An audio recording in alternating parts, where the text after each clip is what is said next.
Hi everyone, welcome to my YouTube channel Basic Knowledge of English. আমরা voice চেঞ্জের part 1, part 2 ও part 3 শিখেছি। Description বক্সে দেখে নিতে পারো সেই ক্লাসগুলি। আজকে আমরা ভয়েস চেঞ্জের নাম্বার 4 পার্টে 3টি গুরুত্বপূর্ণ অংশ শিখব। নেগেটিভ সেন্টেন্স, ইন্ট্রান্সিটিভ ভার্ব ও রিটেন অবজেক্টের কিভাবে ভয়েস চেঞ্জ করব আজকে আমরা শিখব। মনে রাখবে, ভয়েস চেঞ্জ শেখার মূল চাবিকাঠি অবজেক্ট চিনতে পারা ও ভার্ব ফর্ম ঠিকভাবে ব্যবহার করা। আজকের এই ক্লাস দেখলে এই 3 ধরনের ভয়েস চেঞ্জ আর কখনো ভুল হবে না।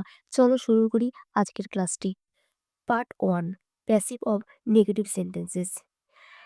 Structure of active voice: subject plus do does did plus not plus V one plus object. Structure of passive voice: subject plus am is are was were plus not plus ভি3 plus by plus object.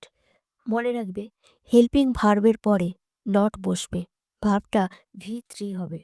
Some sentences active to passive: I do not like the man is not liked by me. They have not solved the problem. The problem has not been solved by them. My father did not write me a letter. A letter was not written to me by my father. এখানে not helping ভার্বের পরেই বসেছে। যেমন like, liked, solve, solved, write, written ভার্বের past participle form হয়েছে। Part 2, passive of intransitive verbs. Intransitive verbs সাধারণত object নেয় না, তাই প্যাসিভ হয় না। কিন্তু যদি কগনেট অবজেক্ট থাকে তখন ইন্টেন্সিটিভ ভার্ব ট্রান্সিটিভ ভার্ব হিসাবে ব্যবহৃত হয় এবং এটাকে প্যাসিভে পরিবর্তন করা যেতে পারে। কগনেট অবজেক্ট বলতে ভার্ব ও অবজেক্টের মূল অর্থ পরস্পর সম্পর্কযুক্ত বোঝায়। Example: Swapnajit dreamed a sweet dream. Passive: a sweet dream was dreamed by Swapnajit.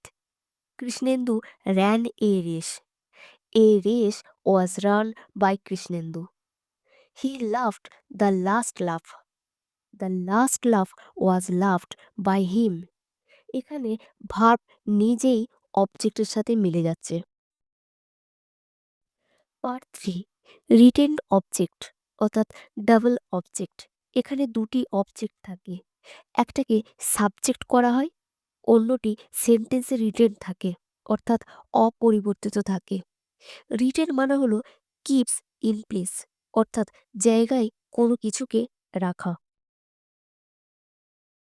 Some sentences: Arjun wrote him a letter. এটিকে প্যাসিভে করলে হয় a letter was written to him by Arjun. আবার এটাও করা যায় he was written a letter by Arjun. এখানে first সেন্টেন্সটি retained হলো হিম এবং সেকেন্ড সেন্টেন্সটি রিটেন্ড হলো a letter. Some more examples: Anushka gave me a mango. Passive করলে হয় a mango was given to me by Anushka. আবার এইভাবে করা যায় I was given a mango by Anushka. এখানে রিটেন্ড অবজেক্ট কি কি? ফার্স্ট সেন্টেন্সে মি এবং সেকেন্ড সেন্টেন্সে এ ম্যাঙ্গো। তোমাদের জন্য একটু হোমওয়ার্ক: পূজা ম্যাডাম টিচেস আস ইংলিশ। এই সেন্টেন্সটিকে ভয়েস চেঞ্জ করবে রিটেন্ড অবজেক্ট রেখে দুবার। আজ আমরা ভয়েস চেঞ্জের আরও 3টি নতুন পার্ট শিখলাম। বুঝতে কোনো অসুবিধা হলে অবশ্যই জানিও কমেন্ট সেকশনে। ভালো লাগলে সেটাও জানিও। See you in the next class. Thank you.